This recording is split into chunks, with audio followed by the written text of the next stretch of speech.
I mentioned this. I don't even know if the Danettes knew about this, but I told them I'd gone fly fishing a couple of times. I'd been in British Columbia, I'd been in Scotland, and I'd been in Ireland. And two of those trips, I went with one of the best fly fishermen in the world. And the show is called Fly Fishing the World, and John Barrett's a Hall of Famer. And the British Columbia trip was awesome because we were able to go, and you're in this remote part of the world, and you take one of those planes that lands on the water. We stayed in this King Pacific Lodge there and saw whales breaching. It was really a remarkable trip. And I lost touch with John Barrett. In fact, my brother and I, he went with me on the trip, I didn't know how to get a hold of John Barrett. We started talking about fly fishing, and then Mario said, hey, John Barrett called in. I said, well, have John call back because I want to talk to him. And the Hall of Famer, John Barrett, joins us. Hey, John. Hi, Dan. It's been a long time. Too long. I know. I'd lost track. My brother and I tried to track you down just to see how you're doing. And lo and behold, we bring up fly fishing, of course, as we always do on this program. But congrats on being in the Hall of Fame. Did they see the video of me out fishing you on the Fly Fishing the World trip in British Columbia? I don't think they did. But I'll tell you what's going to cost me more than anything is when I go play poker with my buddies, they heard of you out fly fishing me. Yes.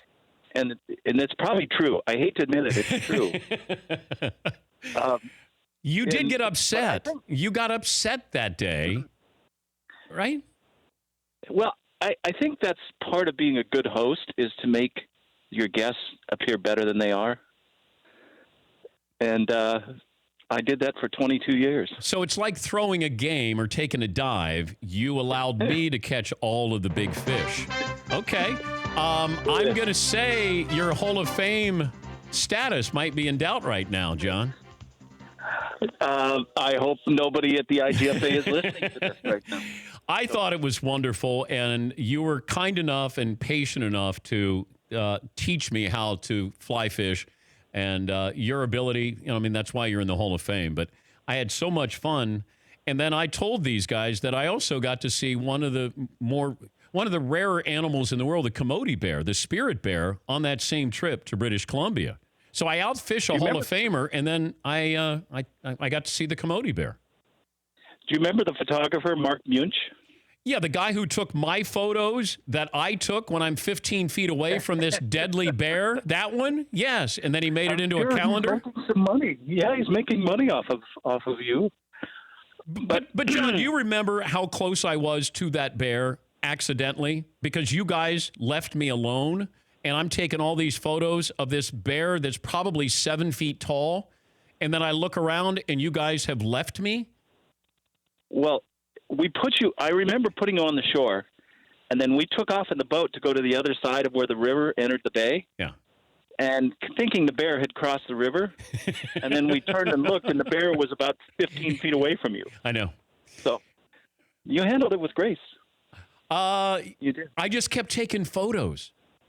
That's what you do. Right? That's what the great ones do. I risk life and limb. How long would it take you to teach? If we come to Missoula, Montana, I'm assuming that's where you still are, right? I live in Missoula, Montana, yes. Okay, if I bring the Danettes there, and we sort of do a Brad Pitt river runs through it type day, how long would it take you to make them respectable? I have 1 day. That's a long pause, John. Listen, I can teach anybody to cast well enough to catch fish in a couple of hours. Okay. So it's not easy. I remember Danny Ainge one time said fly fishing was the hardest sport he ever tried. And this is a guy who played pro baseball and basketball. It can be challenging. It can be really challenging. But you've taken a lot of celebrities out. This was the beauty of your show that I think you did it for 20 years. But, Liam Neeson, I think Kevin Costner, Bob Knight, Robert Duvall, Dan Patrick, some of the big names. Michael Keaton, Walter Payton. I took Payton the very first year I did shows. I did shows with, golfers seem to be really good at fly fishing. Paul Azinger, Nick Faldo, Johnny Miller, Jack Nicklaus. They were all good. Michael Keaton is very good. I was just fishing with Liam Neeson, no cameras, a couple of weeks ago in Montana. He had just finished a movie in Ireland, and I invited him to come fishing, and he flew to Montana, and we spent about 5 days fishing. So, well, I'd love to connect with you again and kick your ass, whether there's cameras rolling or not, John. I mean, we'll just call it the rematch. I mean, whatever. It doesn't matter. Yeah, this time I won't play host. Okay. If that's the case. Yeah, you don't have to teach me anything. Maybe I can teach. Actually, you cast really well. I will admit that. You know, it's tough to go up and fish in areas like the place we were fishing in British Columbia, because you got to throw the fly line a good, 30, 40 yards or 30, 40 feet to catch fish. And you picked it up quick. Thank you, John. Good hand-eye coordination. I'd like to stay in touch with you and get your number there. So stay on hold so I can get that. And great to catch up with you again, John. Thank you. Tell your brother hello when you talk to him. I will. He's listening now. It's John Barrett. He's a Hall of Famer. For more Dan Patrick Show, tune to Audience Channel 239 on DirecTV or download the Dan Patrick Show app.